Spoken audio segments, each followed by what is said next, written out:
บายดีทุกคนวันนี้ก็อยู่กับเฮาช่อง BPO คือเก่าเนาะวันนี้จะมากินมาม่าเผ็ดเกาหลีคูณ3เนาะ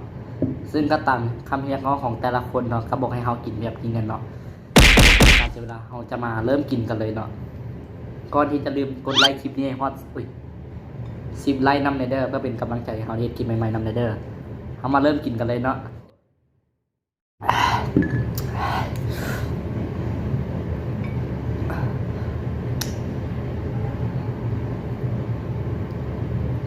เส้นเหนียวเว้ย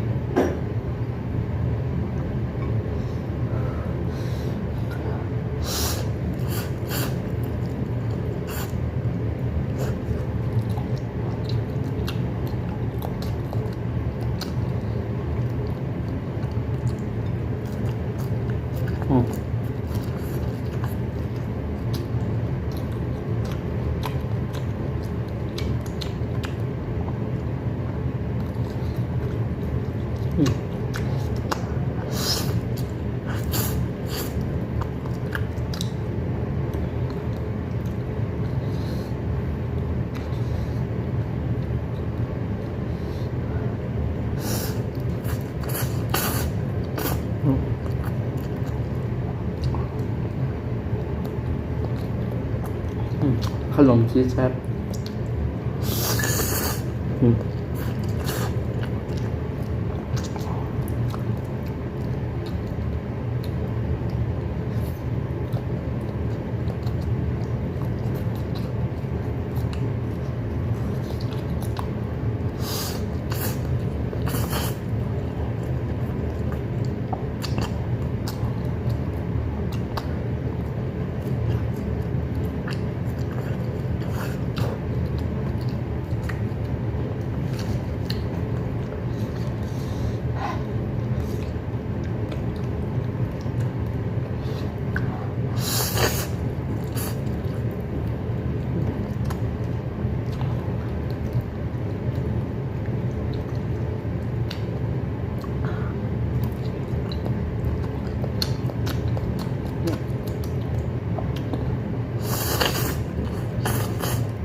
มีซีดข้างในอีก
แซ่บ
ไผมาคลิปนี้ก็อย่าลืมกดไลค์ให้ฮอด10ไลค์กดแชร์ที่สำคัญกดติดตามอย่าลืมกดกระดิ่งนำเด้อสำหรับวันนี้ก็ขอต้อนรับไปก่อนเด้อ